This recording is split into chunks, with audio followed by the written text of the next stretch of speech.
You'll know I'm reading this. Okay. Haven't given a speech ever. Okay, I get it. You're very encouraging. I love you. So, I'm at my hairdresser's.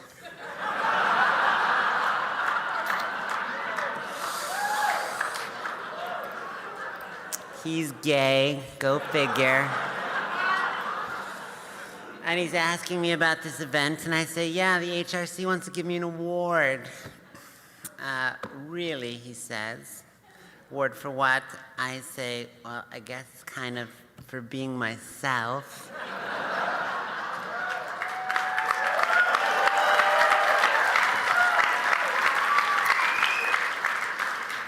He's like playing with my hair, and he's looking at me, yeah, I guess you make a pretty good you. And I'm like, yeah, well, there wasn't a lot of competition.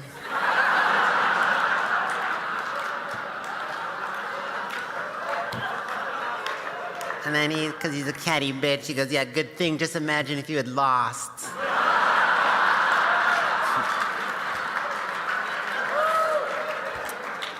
So I've been going to this hairdresser, who's this gorgeous, lovely man, for almost 6 years. He knows everything about my family, how close I was to my grandma, how I met and married the love of my life. He did our hair for our wedding 3 years ago. He's seen the drunken, pornographic pictures of our honeymoon in Mykonos. But he doesn't know that I directed the Matrix trilogy with my brother Andy. And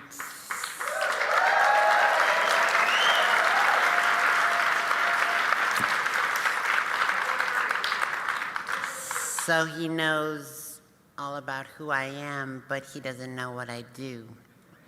Conversely, I was recently out to dinner with a mixture of friends and strangers who are all very excited to meet a Hollywood director.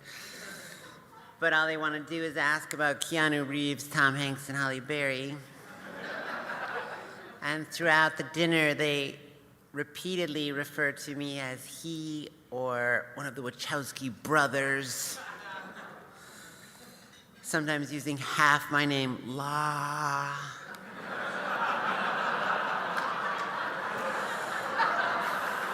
As an awkward bridge between identities, unable or perhaps unwilling to see me as I am, but only for the things I do.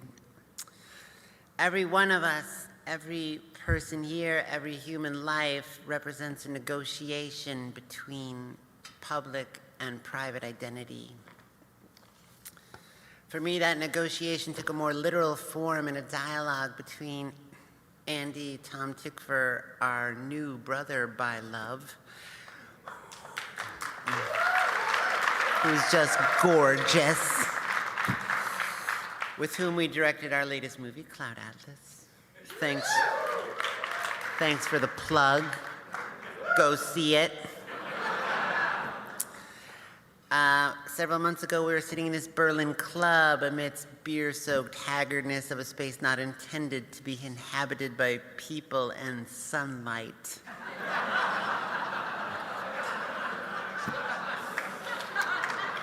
Trying to decide if we should shoot this introduction to a trailer for our movie that's about to be posted online. Tom Hanks was supposed to do it, but now he was unavailable. Andy and I have not done press or made a public appearance, including premieres, in over 12 years. People mistakenly believe that this has to do with my gender. It does not. After The Matrix was released in '99, we both experienced this alarming contraction of our world and thus our lives. We became acutely aware of the preciousness of anonymity, understanding it as a form of virginity, something you only lose once. Anonymity allows you access to civic space. to a form of participation in public life, to an egalitarian invisibility that neither of us was prepared to give up. We told Warner Brothers that we decided we didn't want to do press anymore. They told us, no. This is, they were absolutely not. This is non-negotiable. Directors are essential to selling, marketing a movie. We said, okay, we get it. So if it's a choice between making movies or doing press, we've decided we're not going to make movies. They said, hang on.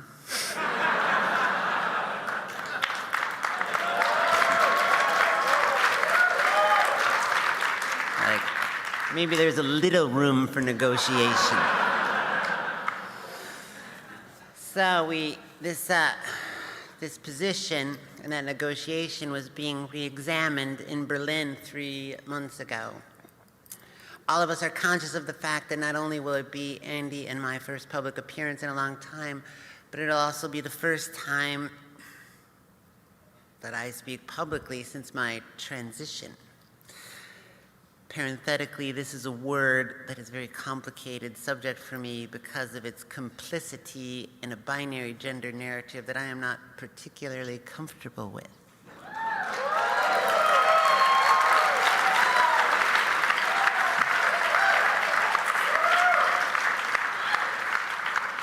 Yet I realize the moment I go on camera, that act will be subject to projections that are both personal and political.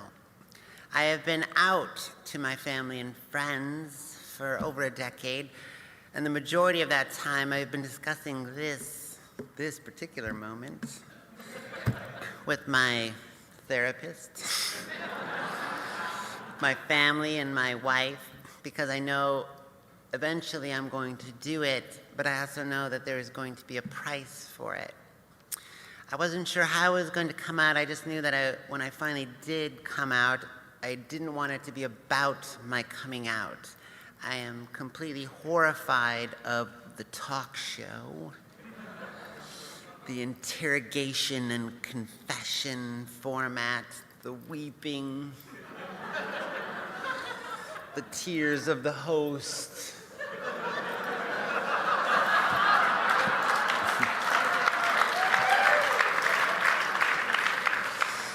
Whose sympathy underscores the inherent tragedy of my life as a transgendered person.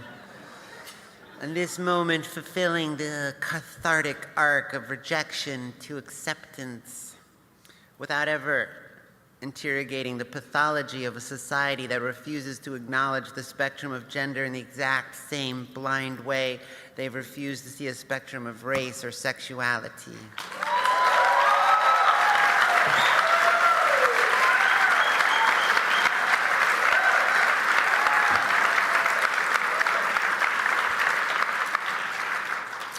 So the three of us talk. We like to talk. You're probably realizing right now, uh-oh, we got a talker here. There will be an intermission after about an hour or so.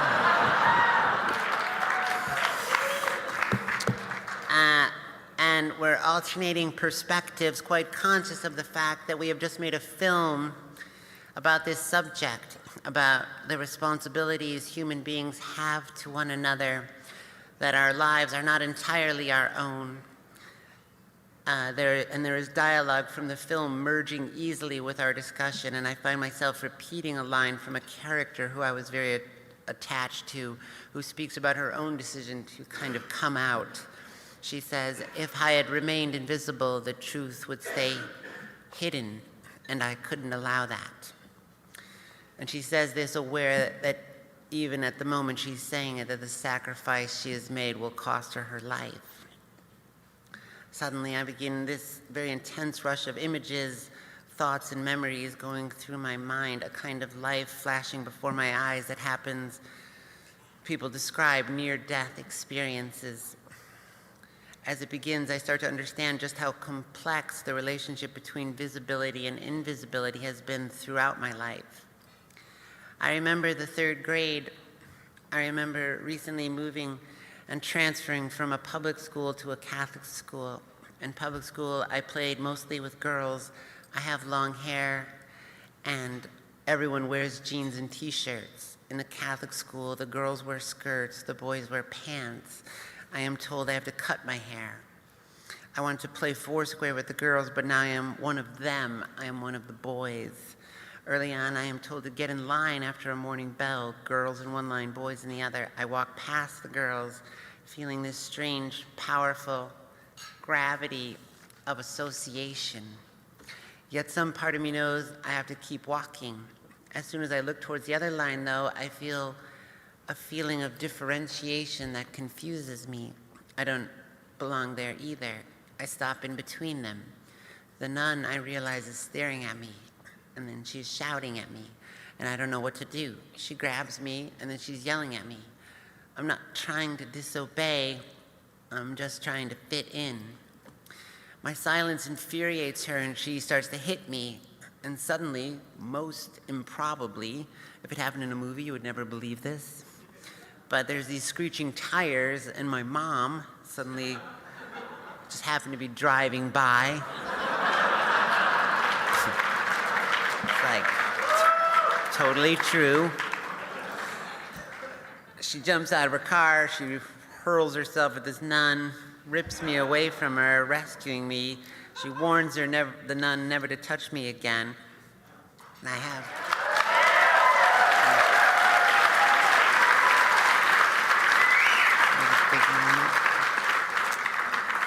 And I think I'm safe, but then she takes me home and she's trying to understand what happened, but I have no real language to describe it.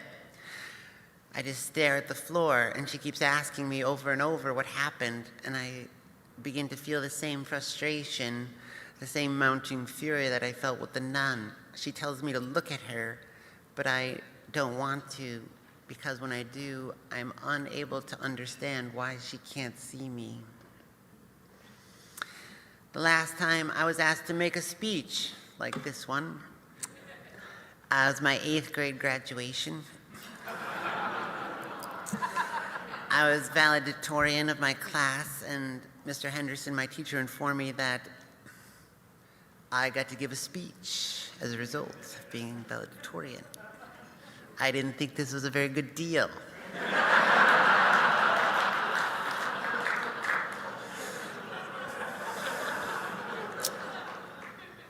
I'm not sure about this little award thing either, but being painfully shy, I declined. I said, let someone else be valedictorian. He didn't like this answer. He said, that's not how it works. He said he understood how I felt. No one likes giving speeches. Why do we do it? But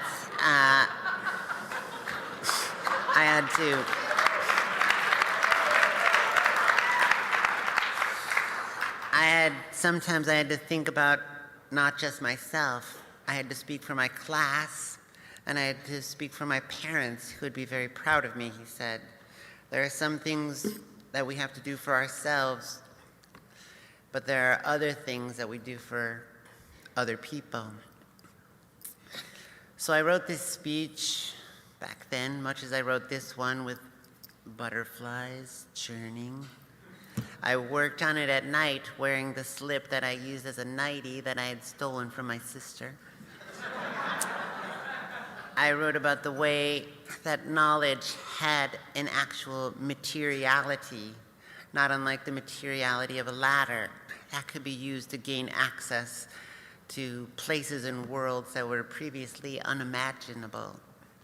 I have no real memory of giving that speech. I remember afterwards being in the bathroom, hiding in a locked stall, feeling the slip I wore under my suit as I cried, feeling stupid and that I was a liar because I was unable myself to imagine a world where I would ever fit in.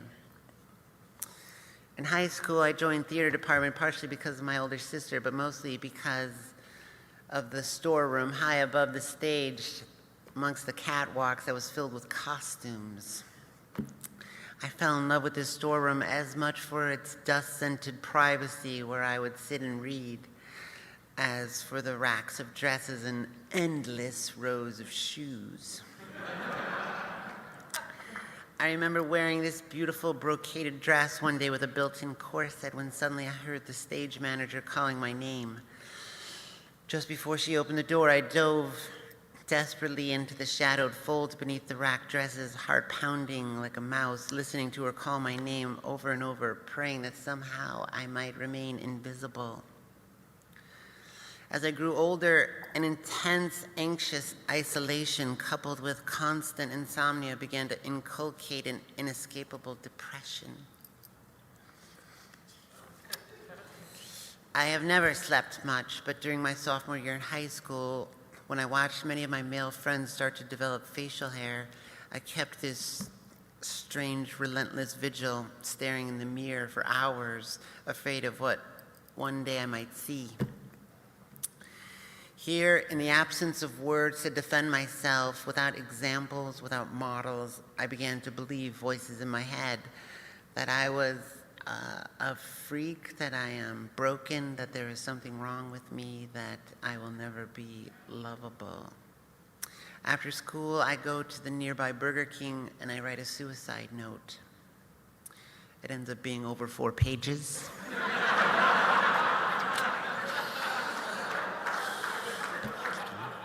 I'm a little talkative. But it was addressed to my parents, and I really wanted to convince them that it wasn't their fault. It was just that I didn't belong. I cry a lot as I write this note, but the staff at Burger King have seen it all before. And they seem immune. I was very used to traveling home quite late because of the theater. I know the train platform will be empty at night because it always is. I let the B train go by because I know the A train will be next and it doesn't stop. When I see the headlight, I take off my backpack and I put it on the bench. It has the note in front of it. I try not to think of anything but jumping as the train comes. Just as the platform starts to rumble, suddenly I notice someone walking down the ramp. It is a skinny older man wearing overly large 1970s square-style glasses that remind me of the ones my grandma wears. He stares at me the way animals stare at each other. I don't know why he wouldn't look away. All I know is that because he didn't, I am still here.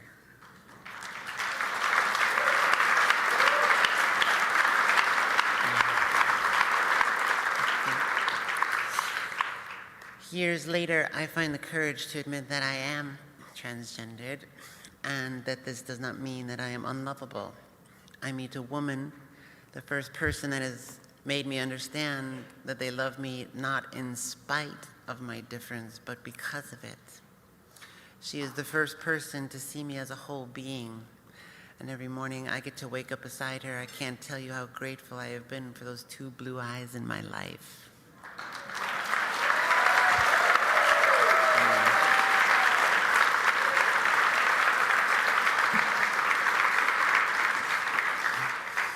In Sydney, Australia, I finally came out to my family. When I told my mom what was going on, she jumped on a plane immediately. There was this big, tear-soaked baptism. And she confessed that she'd been afraid to come here to arrive and grieve the loss of her son. But when she arrived, she found it wasn't so much as a death as it was a discovery, that there was this other part of me, an unseen part, and she felt it was like a gift because now she could get to know that part of me.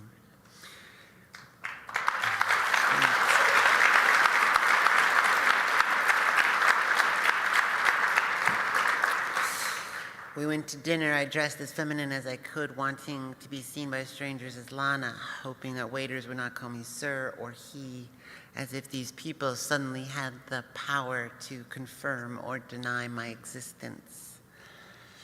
My mom is also a bit talkative. She always introduces herself to the waiter or waitress. And she's like, "Hi, I'm Lynn. This is my daughter, Lana."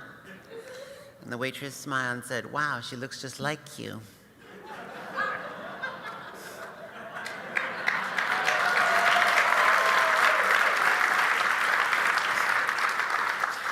When my dad arrived, he shrugged it off. Easier than accepting that his wife and daughter had once voted for Jane Byrne instead of Harold Washington. A choice that still rankles him today.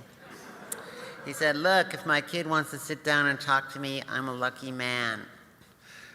What matters is that you're alive, you seem happy, and that I can put my arms around you and give you a kiss."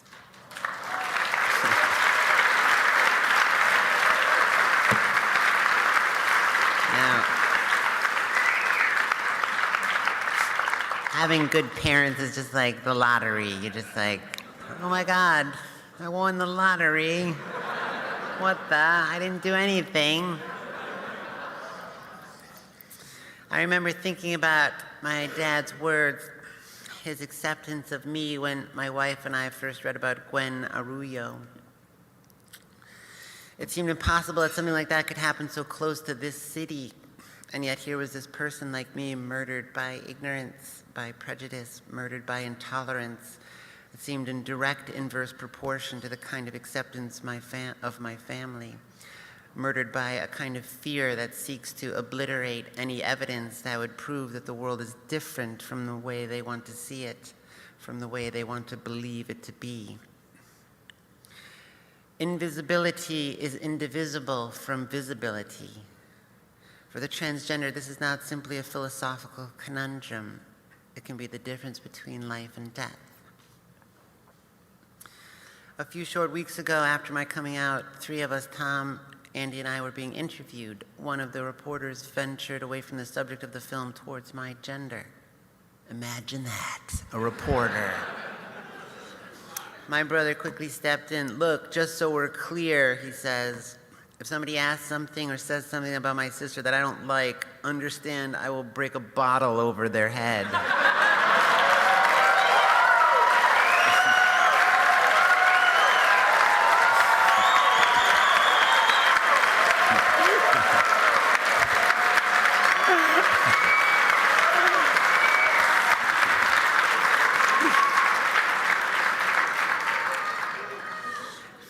Few words express love clearer than these.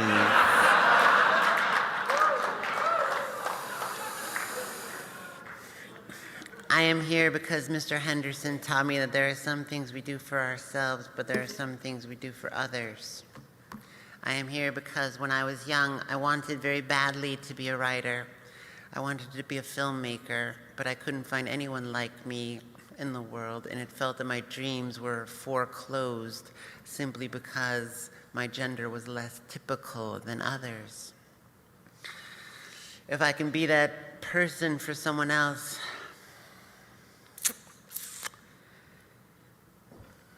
then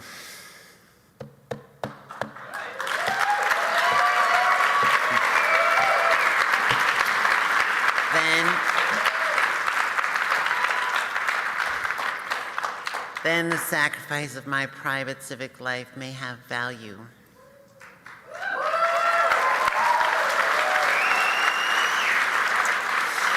I know I am also here because of the strength and courage and love that I am blessed to receive from my wife, my family, and my friends. And in this way, I hope to offer their love in the form of my materiality to a project like this one started by the HRC. So that this world that we imagine in this room might be used to gain access to other rooms, to other worlds previously unimaginable. Thanks very much.